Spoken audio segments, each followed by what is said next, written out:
Predict, pick, and prevail in your fantasy football leagues with Nick Giacobbe and Nick Cap. From breakouts to busts, superstars to sleepers, these are the guys that will help you achieve fantasy glory. This is the PrimeTime Fantasy Podcast. Welcome everybody to Season 2, Episode 15 of the PrimeTime Fantasy Podcast, where we give you our predictions, our picks, with the hopes that we help you prevail throughout your drafts this upcoming weekend and the rest of the 2022 fantasy football season. I am your host, as always, Nick Giacobbe. Joining me is Nick Cap. Nick, we're into September. We're officially less than a week away from football. Most of your drafts are probably done. You may have a couple this weekend, so that's why we're going to give you our sleepers for the 2022 season here, and that will be the end of our draft content. Yeah, I mean, sleepers really make or break your wins on the season. Like we said a couple episodes ago, you get, as long as no one gets injured in your first 5 rounds, you should be fine. After that, whoever gets the big hit, that's usually who your champion is. When is your last draft? Is your auction draft next week? My auction is Tuesday night, so that'll be a fun one. So Nick has a very, very late draft, which I'm sure some of you will, and that's okay. We've loaded up a lot of draft content in the last few weeks that you could watch that isn't outdated, so that should get you ready for any late drafts that you have. I had my final draft tonight. I'm going to talk about it in a second after I do our plugs, and Nick hasn't seen this yet, so I'm actually going to send Nick a picture. I'll talk about my draft strategy, who I picked when, and then I'm going to let Nick grade my draft a little bit. So before we do that, if this is your first time listening or watching, thank you so much. Hopefully you do come back throughout the rest of the season. We do this show every single week, a couple times a week. Right now it's 2 times a week. Next week our schedule is going to be a tiny bit different, but when we get into the season, Monday for Monday Night Football and weekend recap, Tuesday for waiver wire, off Wednesday, Thursday for Thursday Night Football, Friday for your weekend preview, then Sundays, 8:30 a.m. Eastern Time on YouTube, Facebook, and Twitter, our live show. If you can submit questions the night before, that's great. If you could join the live at 8:30, that's great too. We'll answer all of your questions and get you ready for kickoff. You can catch the replay later on in the morning if you plan on sleeping in.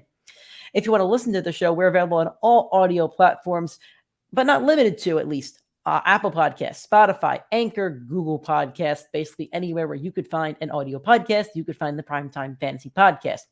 Please hit that subscribe button wherever you're listening from. If you're on iTunes, leave us that 5-star rating and a review. It takes you 30 seconds, really does help us. If you're watching us on YouTube, thank you so much. Hit that subscribe, a like, and a comment. Really do appreciate all of that.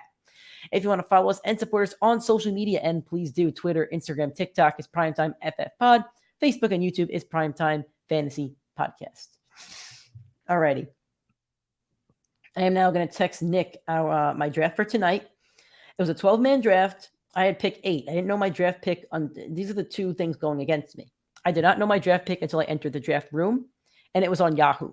My 2 Yahoo leagues this year before. This is my 3rd Yahoo league. My other 2 was my Dynasty League and another league that both drafted in person. So I have not really seen a Yahoo board. I had done a couple mocks, but the ADPs and the board itself was a little bit different than ESPN. So I was at a little bit of a disadvantage. So I had the 8 pick, and I did not like it. I really wanted like Dalvin Cook or Derrick Henry at 8. Neither fell to me. So my options were Stephon Diggs, or I could go running back with DeAndre Swift or Mixon. I do like Swift and Mixon, but I ultimately went with Stephon Diggs because I feel like he's going to score a lot of points. I'm not as worried about the injury risk as I am with running backs. I think the Bills are going to have a really high-powered offense. They face some pretty crappy defenses in their own division.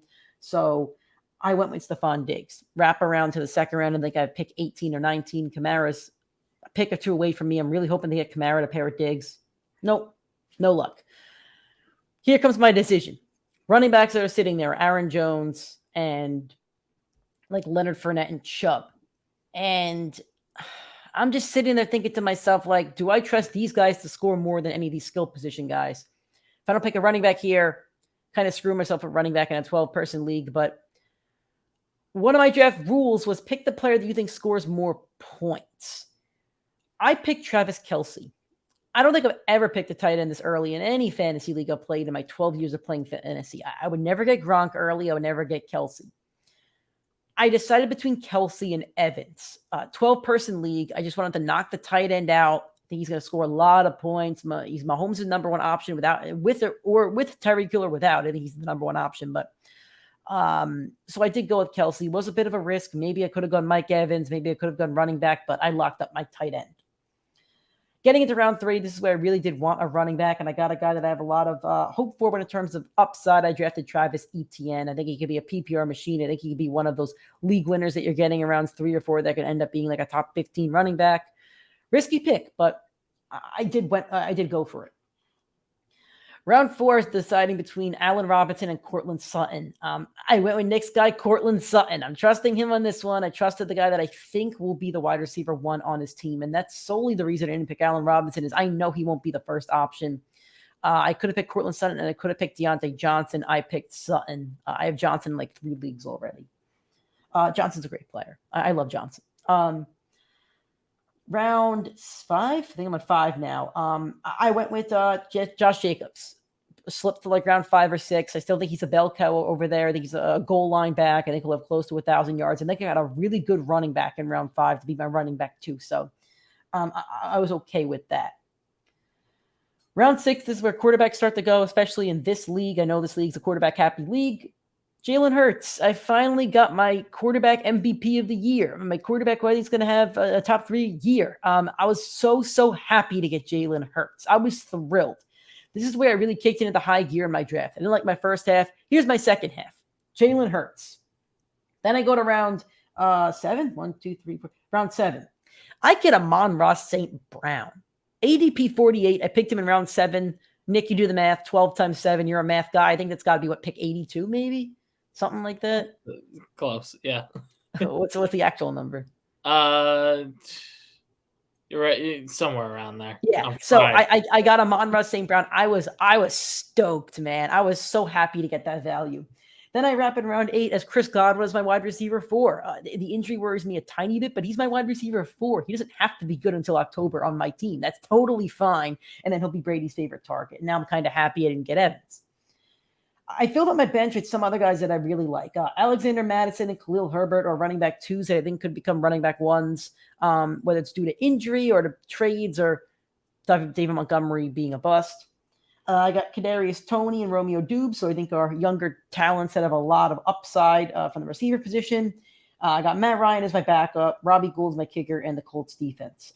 So Nick, I'll let you grade my draft and talk about it for a second before we move on to our sleepers for 2022.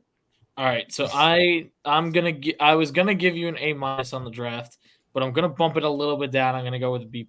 I think your squad is. I think that's fair. I just want to say I think that's fair. This is my least favorite draft of my season besides my dynasty draft. So my least favorite draft that I actually drafted the entire team. I think the team looks really good. I think you have a lot of star power on that team.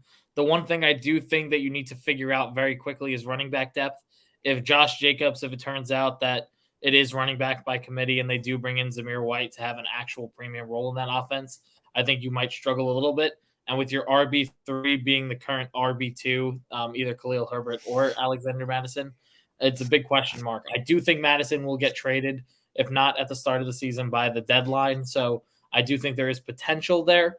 But that would be the only discomfort with my team. If I were facing you, I would expect you to put up more fantasy points on a weekly basis, except for obviously Etienne and Jacobs bye week. So I think if you could shore up that running back depth for, a quick pivot, if Etienne doesn't work out, if James Robinson comes back early, or that RB by committee, I think that would be my only concern. But outside of that your team's putting up a lot of points. You should have the points title as long as you don't have any running back injury or anything like that. And that's what I went for. I went for points. If I'm sacrificing a running back, I'm counting on my skill position to make up for it. So, alrighty, let's get into our all sleeper teams. First off, Nick, I want you to discuss what you deem as a sleeper. And I have a different definition for sleeper than breakout. We did breakout, so I'll talk about that. But I want your definition for sleeper and how you decided on your all sleeper team. All right, so for quarterback and for tight end, only those 2 positions, I looked at 2 guys that I said their ADP is way too low for where I think they should or will finish on the season. And for the running backs and wide receivers, I said, who am I watching drop in my drafts a little too far? Like, where is there's some guys I think their rankings too high, but I'm watching them fall around 2 rounds, sometimes even 3 rounds later than they should be going. And then I have one guy, one of my running backs who I think is who I've completely flipped on. I thought he was going to have a really poor season. And as I'm watching more news come out of camp and the team and all that, I'm starting to lean very heavily towards his favor and drafting him. So we'll get to him eventually, but that's sort of how I worked out my list. A little bit different than the last two. All right, that's fair. For me, I think a sleeper is a guy that should be projected to go 2 or 3 rounds ahead that really isn't, and also a guy that I think is going to really exceed his expectations, that has a much higher ceiling than the floor that he's given at his current ADP. So, for example, like a breakout player I have is Juju. Juju's in round 6 or 7, so I don't consider him like a sleeper because everybody's seen Juju's talent, but I think he's going to break out and play up to his potential. I don't think people are sleeping on Juju. So let's start with your quarterback, Nick. Who is your quarterback sleeper for 2022? So it's actually your backup quarterback for your team. I went someone pretty far down the board. The one you just talked about. Yes, it is Matt Ryan. I have too many teams. I have 5 teams. So Matt Ryan on ESPN formats is currently going off the board as the QB 20. That is criminally low. He finished last year as the QB 18. Obviously it's not a great start, but if you take a look at the stats, he only had 20 touchdowns, and 12 of those came when Calvin Ridley was out on the field. When Calvin Ridley left with his injury, season-ending injury, that's when the numbers started to lead for Ryan. And that was with a first-time head coach in Arthur Smith, with no true running back on that offense, with no true receiver. Kyle Pitts was the best player. Outside of that, it was Cordell Patterson really delivering on that offense. You plug Matt Ryan into a good system with on that Colts with one good receiver and Michael Pittman, a great running back in Jonathan Taylor. Mo Alley Cox, I think, had 100% snap share. He's an athletic freak, and we know Matt Ryan loves to target his tight end, especially the athletes. I think he has all the makings of what could be a top 12 fantasy quarterback right at that end, at that 12 spot. I do think the position is deep, so he shouldn't be drafted unless he is a backup for your team, or if you're in a super flex. I think he's an absolute steal. He's currently going undrafted in most leagues. If you plan on streaming, if you're rolling with a guy like Derek Carr or Kirk Cousins in an 11, 12-man league as your QB1, Matt Ryan should absolutely be on your roster. I am going with Kirk Cousins. He's a guy that I said that I've been really high on throughout the offseason and the Vikings offense as a whole. And if I'm going to be high on the Vikings offense, the new coaching staff, the offensive minds behind it, then I got to be high on the quarterback. And Kirk Cousins, he has 6 out of his last 7 seasons has over 4,000 passing yards. That's pretty solid. In his last 4 seasons, 3 of them he has over 30 touchdowns. Those are fantasy stats. His last 3 seasons, over 100 passer rating. I think Kirk Cousins isn't getting enough love. Last year he finished as the quarterback 11. His average is 12. This year he's being drafted as quarterback 15 with an ADP of 132 in ESPN leagues. I don't think he should be the quarterback 15. I know Nick loves Trey Lance, and Trey Lance has upside, but they just re-signed Jimmy G, and Jimmy G is now lurking over Trey Lance. Like, he's laughing about it. And I feel like there's now weight on Trey Lance's shoulders, whereas he has to look behind his back if he does something bad. And Jimmy G's a guy that has now brought the 49ers to an NFC championship and a Super Bowl in the last 3 years. So if I'm Kyle Shanahan and Trey Lance has a bad game or two, why would you not go back to Jimmy G? So for a fantasy standpoint, I would take Kirk Cousins over Trey Lance. I'm a big Matthew Stafford guy. I think he's going to put up a lot of stats, but the elbow worries me a little bit. Kirk Cousins' elbow doesn't worry me a little bit. I think I'd take Kirk Cousins over Matthew Stafford. I'd take Kirk Cousins over Derek Carr. So now we're getting into Kirk being a top 10 quarterback. I don't see the difference between Kirk Cousins and Dak Prescott. I just don't. So now Kirk's at number 9. Rodgers is number 8. Didn't even make my top 12. Now Kirk's at number 7 on my list, or maybe 8 behind Russell Wilson, Joe Burrow, etc. My point being, Kirk Cousins will probably end up being a top 10 fantasy quarterback, and he's not being drafted as one. That, to me, is a sleeper. And if you want a piece of that Vikings offense and you miss on the high-powered guys in Jefferson and Cook, Thielen, go get Kirk Cousins, because I think he's going to make you really happy on Sundays. And he plays the Lions and the Bears twice a year, so he's going to get you. Only Sunday at 1:00, though. Only Sundays at 1. Any other time? No, he can't win in primetime, but he can produce in primetime. Okay. I've seen it. Your first wide receiver sleeper. All right, so it's actually one of his teammates. It is Adam Thielen. Adam Thielen's currently going off the board as the wide receiver 31, but in every single one of my drafts, I've watched him fall down the board. He's falling past Michael Thomas, Rashad Bateman, Devontae Smith, all guys right after him, which I think is fair on the upside argument. But Adam Thielen's projections are way too low for the kind of player that he is. Right now, he's currently being projected to have 70 catches, 800 yards, and 7 touchdowns on a fully healthy year. Last year, he missed 4 games, and he put up 70 catches, 750 yards, and 10 touchdowns. So they're pretty much projecting that in a team with now an offensive-minded coach, he's going to put up the same exact stats in a fully healthy year that he did in an injury-riddled year. I think that's ridiculous. If you pace him out over last year with his average points per game, if he played the entirety of the season, he finished as the wide receiver 11 in full PPR formats. Adam Thielen's going off the board as a wide receiver 30. That means that you're getting him as your flex play or as your first bench option, which is an absolute steal at his value. I think he's a must draft if you're watching him fall down the boards, unless if you already have the Jefferson or the Dalvin Cook and don't want to take that stack. But like me and Nick both said, you want to own the Vikings offense this year, and Adam Thielen will put up double-digit touchdowns. If Adam Thielen is healthy, he's putting up 1,000 yards. And if he's healthy, he's going to put up 90-plus catches. That is more than enough for a top 15 year for a guy going outside the top 30. I have Brandon Ayuk, a guy who I was not high on last year. I thought was being overdrafted. I think his ADP was like around 4 or 5. Well, now his ADP right now is at 108. He's outside the top 100 on ESPN. He's the wide receiver 42. Let's check out a couple of these things. First off, he's 24 years old. Second off, he's been working a lot with Trey Lance. I just spoke about Lance, but if Lance is going to be the starter, he's been working with Ayuk. He can become Trey Lance's guy. He finished last year as wide receiver 35 with an average of 51, which is not great, but his first half of the year was so bad, it was tough for him to make up that average in the second half. But here's why I really put the sleeper into effect. Let's look at some of the guys he's going behind, from wide receiver 30, Amari Cooper, to wide receiver 42, Brandon Ayuk. I want no part of Amari Cooper. I'll take Ayuk over him, Jacoby Brissett. Adam Thielen, solid. Renfro, solid. Michael Thomas, I don't know. I think I'd take Ayuk just because of the upside. Bateman, debatable. Devontae Smith, debatable. Tyler Lockett's a wide receiver 2 with Geno Smith. Why is Tyler Lockett ahead of Ayuk? I don't get that. Christian Kirk, not sold on him. Drake London, not sold. Alan Lazard, I don't think he'll be the wide receiver 1 on the Packers by week 5. So nope. Nick loves some Elijah Moore. I don't. DeAndre Hopkins, sure. So I think Ayuk should at least be drafted in your top 40 wide receivers.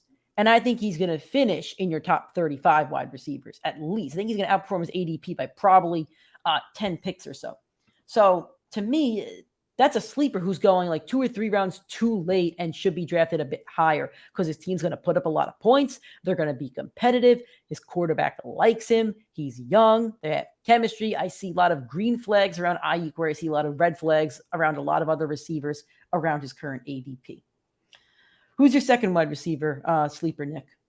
All right. So for me, as I just told you about Thielen, he's going off the board as your flex play or as your first bench flex option. There's nobody better in fantasy football at a value perspective than DeAndre Hopkins is right now. I know he's got the suspension and he's missing 6 games. Last year, he missed 7 games and he averaged 15 points per game.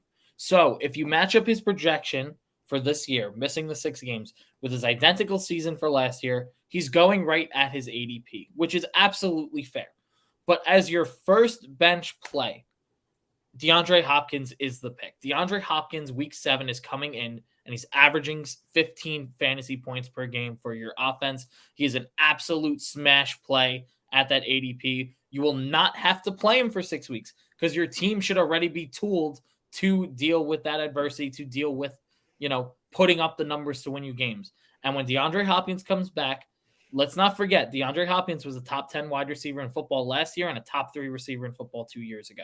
It's not just drafting off name alone. He's still putting up the numbers that he was putting up. He just had a little bit of an injury concern, and now he had the suspension, the first major injury in his career, well, I mind you. So if you can take DeAndre Hopkins and your team is built with 3-4 wide receivers, you have to take him, because by the time you're halfway through your year, your team just got equipped with a top 15 wide receiver for the rest of the season. The thing about Hopkins is I think he will go a little bit earlier in drafts based on name alone, but that's besides the point. Based on ADP, His ADP right now is at 41. which So is crazy to me. Yeah. it is crazy. I mean, Yeah. he's going under Drake Here's, London. here's another one. I don't have him on this list, but if you're drafting in Yahoo, you better go and get Chris Godwin. I got him in round 9. His ADP in Yahoo is like 89. Like, that's nuts. Go around early on Godwin. Like, don't even wait. Get him 10 picks early because that's still a steal for a guy that will probably play by week 2 and will probably be 100% by week like 4 or 5. Mhm. My second wide receiver sleeper is Romeo Doubs. Wide receiver 68, ADP of 168. He's being drafted a little bit earlier in most leagues based on reports from camp that Rodgers loves him. They have meals together. They open up their little lunch boxes. They probably have nice political conversations. Rodgers has been probably giving him some of his immunizations. So he's showing him the ways of being a rookie. But the joke's never going to get old. But for Romeo Doubs, like, I don't know who's going to end up as the Packers wide receiver 1 by week 6, but I'll take my chance on Doubs because Rodgers doesn't speak highly of players that he doesn't really invest in. So I'll take his word for it as much as I don't like Rodgers. And I don't trust Alan Lazard. They also drafted in Christian Watkins and another guy, but I'm not sold on them either. So I'll take the guy that Rodgers is hyping up. Sammy Watkins is there too, but again, I'm not high on him. So I'll take the guy that Rodgers is hyping up, and I'll take the guy that has the least, the least value. I got him around 16 tonight. If you get him around 13 to 16, that's fine. You could cut him by week 4 or 5 if he doesn't amount to anything. But I'll take that chance because I think it's worth the gamble. And I think it's a guy that, could potentially become the Packers wide receiver 1 by the end of the year. And if he is, the Devontae Adams numbers, they won't be those numbers, but those targets will go to Romeo Doubs. Alrighty, your first running back sleeper. All right, so I'm going with someone that, do I think his ADP is fair? Absolutely, but he is falling far and far and far too far down the board. It is Antonio Gibson. I know not a lot of people are high on him. I know not a lot of people like him as a player. I know there's a lot of concern. But the fact is, this guy was just a top 10 running back in fantasy football. He played all 16 games. He was a 1,000-yard rusher, saw 7 touchdowns on the ground, 3 in the air, had 50 targets. So I know as much as we were worried about J.D. McKissic, he's still putting up some of the numbers in the passing game that you need for full PPR, and he delivered a top 10 season. So for him to be currently be going as the running back 30, I think he's perfect running back depth. He's going to be your RB3 on your team. It's more than perfect to take him. Brian Robinson just got shot twice. I know he was back at the facility. He was on crutches. He's probably not going to play for a while. And by the time they implement the rookie into the offense, I think you'll be deep enough in your season where they just run with Gibson for the rest of the year.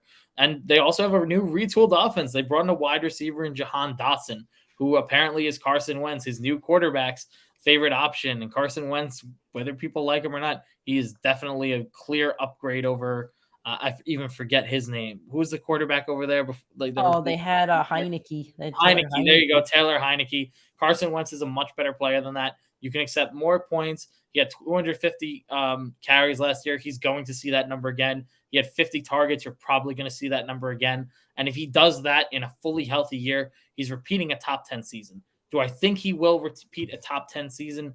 No. But at the value that you can draft him in the 7th and 8th round, it's a must grab if you only have 2 running backs at that point. There's pretty much no better player for a safe option on a week-to-week, replaces your bye player. Someone gets hurt, plug and play. Like, there's no safer option to me than Antonio Gibson at that ADP. I'll give you a safer option, one that I like more, and that's my first running back sleeper in Dameon Pierce. So I think Nick took a little bit early, but he was set on getting him, so that's totally okay. Dameon Pierce right now on ESPN going running back 30, ADP of 97.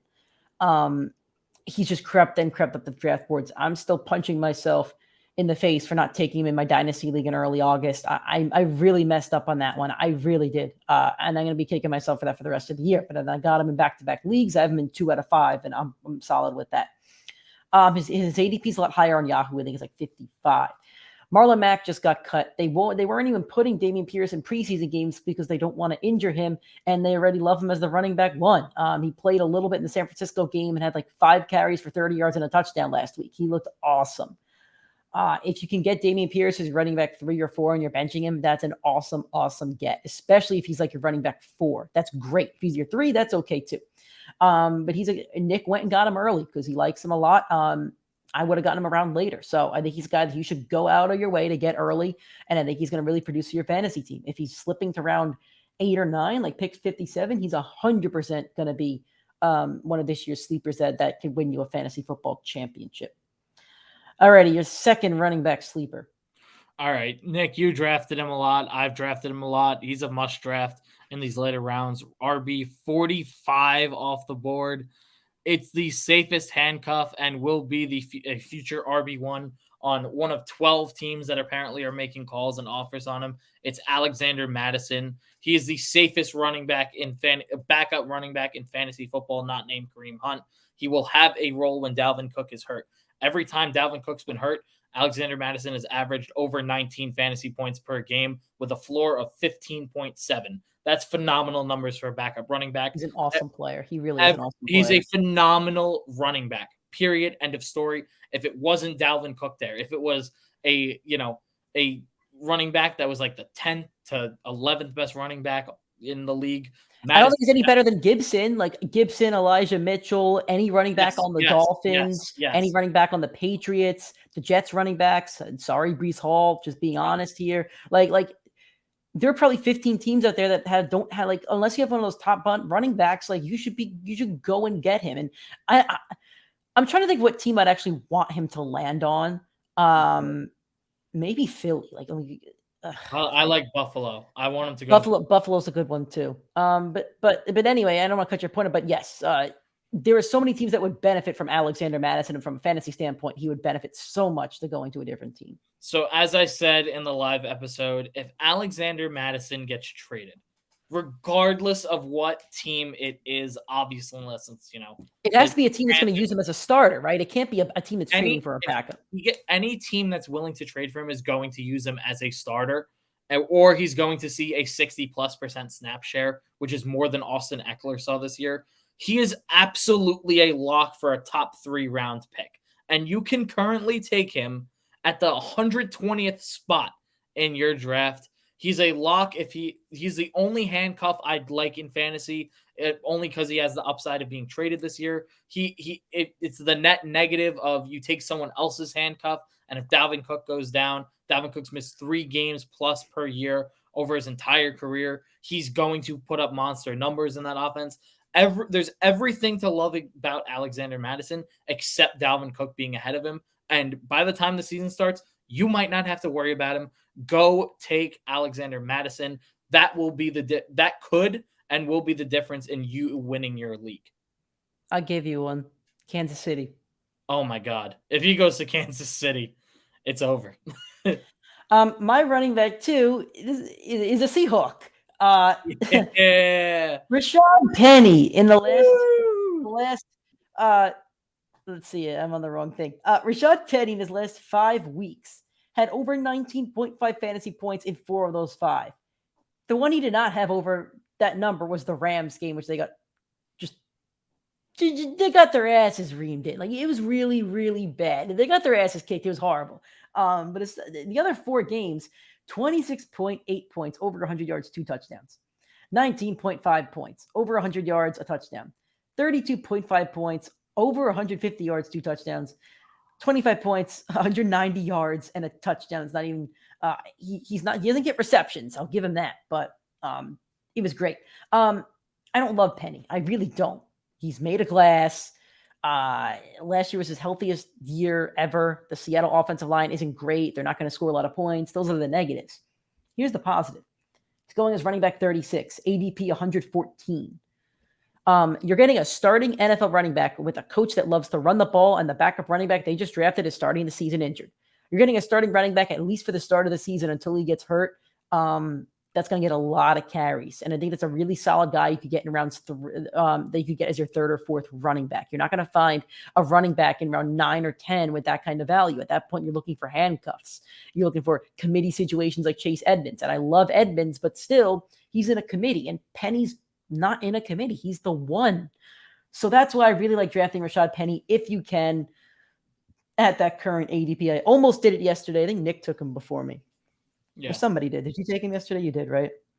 That's what I thought. Your tight end sleeper, Nick, your final sleeper for the year.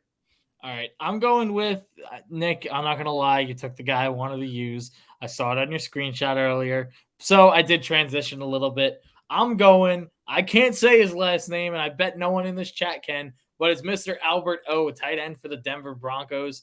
Look, Noah Fant put up a top 10 season in that offense last year. Yes, I know there's a new offensive coordinator, and that offensive coordinator 2 years ago made Robert Tonyan the tight end 4 or 5 in fantasy football. Albert O is an athletic freak. He's an athletic monster. And at the end of the day, the tight ends you want in fantasy football need to be able to do one of two things: catch a lot of balls and have a big target share, or have a lot of touchdown upside on a per game basis. Noah Fant last year in this offense saw 70 catches and put up a top 10 season. In Robert Tonyan's year with Aaron Rodgers, he saw double-digit touchdowns. It's a good fit. There's a lot of athleticism there. There's a lot of makings in this offense to put up a lot of points. Albert O, it's a good fit. And if you're taking a tight end extremely late, if you're going on a week-to-week basis, Albert O is a good start week 1, and he will outproduce his ADP by the end of the year. Currently going off as a tight end 19, going undrafted in most leagues. He should finish somewhere between that 12 to 15 range. And if they do give him the target share that Noah Fant saw last year with the same exact weapons minus Tim Patrick, where those targets have to be allocated to someone, you're going to see a much more productive tight end position for Albert O. Has the upside of being a top 7 tight end on that monster offense. Did I have Cole Kmet or Pat Freiermuth when I sent you that screenshot? I switched Cole Kmet. Oh, I'm sorry. You should have spoke about Cole Kmet. I switched to Pat Freiermuth because I like him a little bit more. Pat Freiermuth, he's the tight end 10, ADP 114 right now. Finished last year tight end 13, average tight end 17. No Gronk. That was also in his rookie season. By no Gronk, I mean Gronk finished above him and won't be there this year. Weeks 8 on for the rookie last year, he averaged over 10 fantasy points. 1, 2, 3, 4, 5. 7 times in his last 10 weeks. So 7 out of 10, he had over a double-digit fantasy points. In those games, target share, he had over 6 targets. 1, 2, 3, 4, 5, 6, 7 times. Again, 7 out of 10 games, he had over 6 targets. That's what you want in a tight end.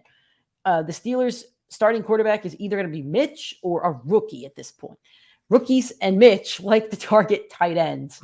I know there's a lot of mouths to feed in that offense, Pickens, and Deontay Johnson, Claypool. So I know they got to spread the wealth a little bit. I don't think Freiermuth's going to post ridiculous stats, but I think he can be a safety blanket, and I think he can give you touchdowns, and that's kind of what you need from your tight end. You need a lot of touchdowns. You need him to be a red zone threat, and you need a couple catches for like 50 yards. If you get 4 catches for 50 yards is 9 fantasy points, and you're drafting a tight end really late. That's okay. You want to get close to double digits or double-digit fantasy points from your tight end. So I think you could easily get that from Pat Freiermuth. Young talent, really talented. I think that's a guy that can really break out this year. So those are going to be your sleepers, guys. Let us know on social media which ones you like, which ones you don't like, who you're going to target. We'll post the graphics later today that Nick will do. Nick has done a phenomenal job on these graphics, and he'll keep doing a phenomenal job throughout this season. If you enjoyed this show, please let us know as well. You can find us every week and every episode on our audio platforms: Spotify, Apple Podcasts, Google Podcasts, Anchor, anywhere where you can find a podcast, you can find us. Please give us a 5-star rating and a review on iTunes. We'd really appreciate that. If you're watching this episode on YouTube and you enjoyed it, drop a like, drop a comment, hit that subscribe button, hit the little bell to get notifications. We'd appreciate all of that as well. If you want to follow us on social media, please do. Twitter, Instagram, TikTok, Facebook, PrimeTime Fantasy Podcast. Those are the best places where you could let us know what you think of our content, and we'd appreciate all of that. We're really excited for next week. We're going to start things off on Tuesday. We're going to have a live show on Thursday before kickoff, probably 5:30, 6 o'clock-ish, and then we'll have a Friday episode to get you ready for the weekend. Our live show on Sunday. We're a week away from football. We're excited. Good luck in your drafts this weekend if you have final drafts. And that's about it, guys. Best of luck. We'll talk to you real soon. It is finally football